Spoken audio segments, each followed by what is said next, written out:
In recent years, I've started to fall out of love with the superhero genre. I'm surprised to even hear that statement come out of my mouth because the superhero genre has been my main form of entertainment all the way through my childhood, right from my earliest days of watching movies. So it saddens me when franchises such as Marvel have started to lose their way in recent years, and DC, in most cases, failing to ever reach the heights of Marvel at its peak. There are many reasons that people speculate as to why superhero fatigue, as the media often terms it, is kicking in. But my take on why this has been the case would be because most content that comes out of the superhero genre prioritizes spectacle over story. Now, what do I mean by this? For the purposes of this video, I will define spectacle as referring to flashy action sequences and CGI battles, moments in films where characters do the physically impossible so that we, the viewer, can be in awe of their mighty accomplishments. Before I go any further though, I would like to state that there's absolutely nothing wrong with this concept. The action sequences and CGI battles require a great deal of talent, hard work and dedication to be created. They are in and of themselves a mini art form within the larger filmmaking medium. However, whilst they are stunning to watch, they are not what makes a movie sellable to an audience, because a cool action sequence on its own isn't enough. What you need for a story to be truly gripping, for people to really be invested in what your story is, you have to have fantastic writing. This brings me neatly along to the Amazon Prime show, The Boys, which despite being years late to the party, I've only just got round to watching. And to me, it's been the very antidote that I needed to stop me losing enthusiasm for what was always my favourite genre of the storytelling medium. The Boys is truly exceptionally well written, with an incredibly gripping story, and this is done through many different tactics used by the writers. The first is the show's exceptional blend of superhero fiction with real world concepts pertinent to society today. The show explores the social and political effects that the inclusion of superheroes would have if they existed in our society today. The superheroes, or supes as they are referred to in the show, are effectively a human weapon, all owned and run by a private organization known as Vought. And Vought acts as a type of privatized defense contract for the US government, with them providing different states with different supes to help protect them. The idea that people with superhuman abilities would be weaponized is in no way surprising and would be the most likely outcome if they were to exist within our world. Similarly, the superheroes have been marketized, being turned into celebrities with brands of clothing, toys, theme parks, and movies being made about them. But what really adds to the believability of the world of the boys is that it takes it even further, showcasing the corruption that can come from fame and power. Couple that with the show's mature rating, gory violence, and at times overly gratuitous sex scenes, and you have a show that feels more real in a way compared to the rest of the superhero genre. They say if you want to tell a lie, the best way to do so is to mix in a few truths to make that lie seem more believable. This idea works so well in relation to world building in a story, because in order to sell fantastical elements of your story, if you tie them into elements of our own reality, what you get is a far more believable world for an audience to get lost in. To me, The Boys feels like the superhero equivalent to what Game of Thrones was to the fantasy genre. Both are unrestrained from the conventions of their genres, not afraid to dabble in ideas of moral greyness, with no clear, perfect hero figures, only characters that are more likable than others, as opposed to clear cut absolutes of good and evil. The Boys executes the trope of superheroes being just as villainous, if not even more so in some cases, as those they fight, and takes it to new levels.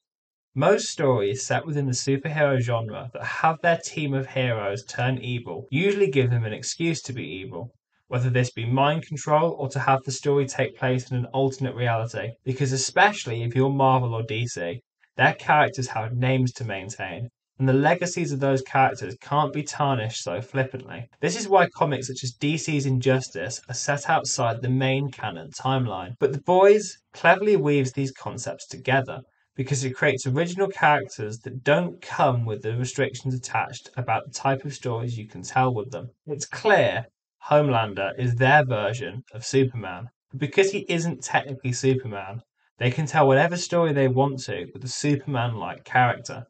At the same time, as mentioned, the soups in the world of the boys are brands in and of themselves, so it almost plays into that idea of superhero reputation affecting their popularity. Public image is a key part of Vaught's work when managing their soups. It's imperative that the general population and governments remain on Vaught's side so that they can continue to profit off their superheroes. So The Boys showcases how, despite the seedy things that most of their soups get up to in their spare time, it's hidden from society at large. And through showcasing this, the show explores the layers of fakery that can go into creating an image of perfection around their superheroes.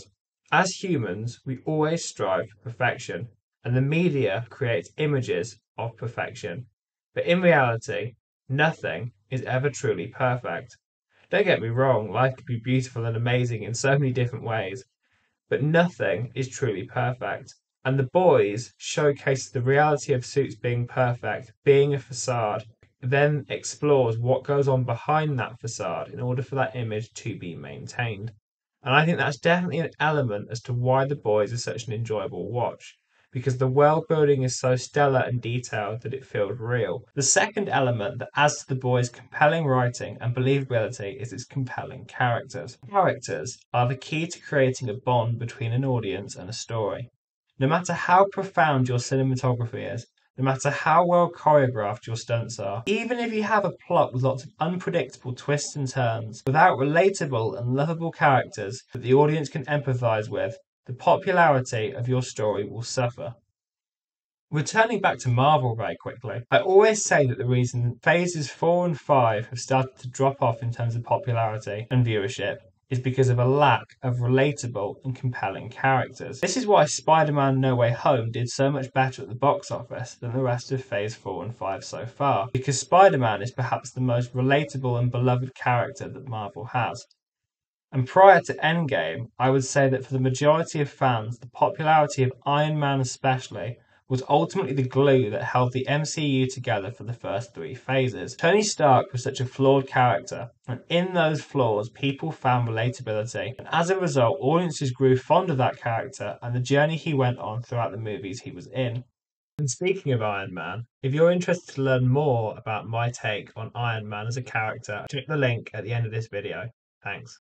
The Boys does an excellent job of creating compelling characters and does this in a number of ways, be it through more relatable characters such as Huey and Starlight, which are effectively two young people thrown into a world that they don't understand how to deal with, or characters that can chill you to the bone with their creepiness, such as Homelander, who is played to absolute perfection by Anthony Starr. Homelander is such a fantastic and fascinating character because he's the most powerful soup of all of them physically, making him the most powerful being in the whole world. But at the same time, Homelander is incredibly psychologically fragile, being deeply insecure over whether or not he is loved by everyone. He's an extreme narcissist, yet feels compelled to have his love for himself verified by everyone else. Couple this with his genius, which he only ever uses to serve himself by manipulating others, and you have an incredible villain that's truly terrifying every single time he's on screen because you truly don't know what he's going to do next. The show does an excellent job of morally grey characters as well, the most notable of this being Billy Butcher. Now, I actually quite like Billy all the way from the beginning of the show. He's ruthless, brutal, nihilistic, and has some excellent sarcastic comedic lines. But it's not until we learn why Billy is trying to take down Vought that we can really relate to him, with seasons 2 and 3 taking Billy to new places and revealing more about his tragic past that formed him into who he is today. I'm going to save the details of this so that if you haven't watched the show, you get to see for yourself, as the way the show ties characters together in interesting and clever ways is worth seeing for yourself the first time. Even Homelander, the undeniably psychopathic villain figure that he is, gets scenes in which allude to how he became the way he is. And I think that's part of what makes The Boys' writing so good, is its determination to flesh out every character, providing them with their own histories that give the audience something to attach their emotions to, with the emotions varying from love to hate depending on the character. But all the characters provide the audience with something to latch onto, making them more believable and real. The Boys is also a show that grapples with the notion of power. All the heroes have all the fame, riches, and superpowers that they could ever ask for.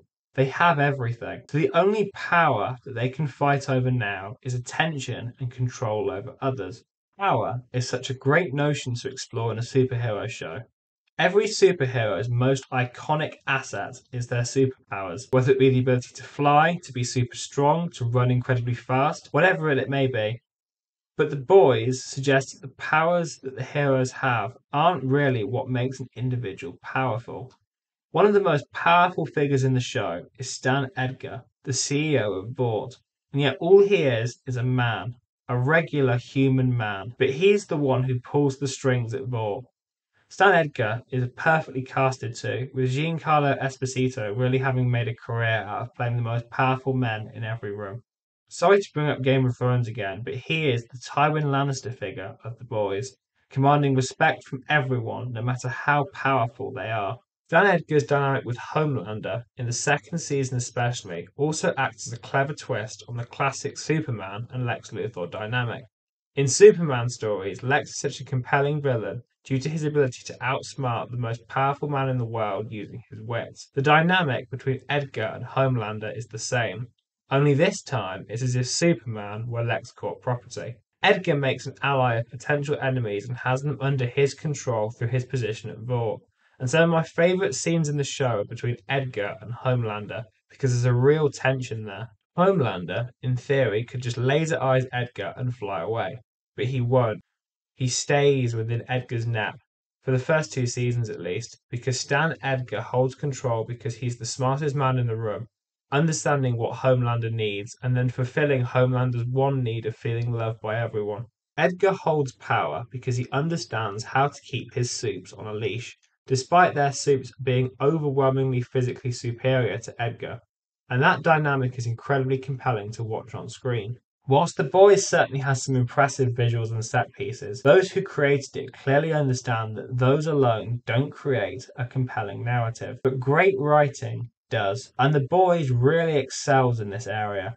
I think season 1 personally was the tightest knit and most compact script, which in my opinion made the show at its most engaging, whereas season 2 and season 3 broadened the net somewhat to further the world building and introduce more characters, as well as to continue to flesh out previously established side characters. But all three seasons, nevertheless, are truly superb television. I always say to people that if you love the fantasy genre, watch Game of Thrones. And if you hate the fantasy genre, watch Game of Thrones. I'm going to use that same statement for The Boys. So my take on The Boys is that if you love the superhero genre, you should most certainly watch it. But also if you hate the superhero genre, then the same applies, because truly it's one of the best written shows, superhero show or not, that I've ever watched.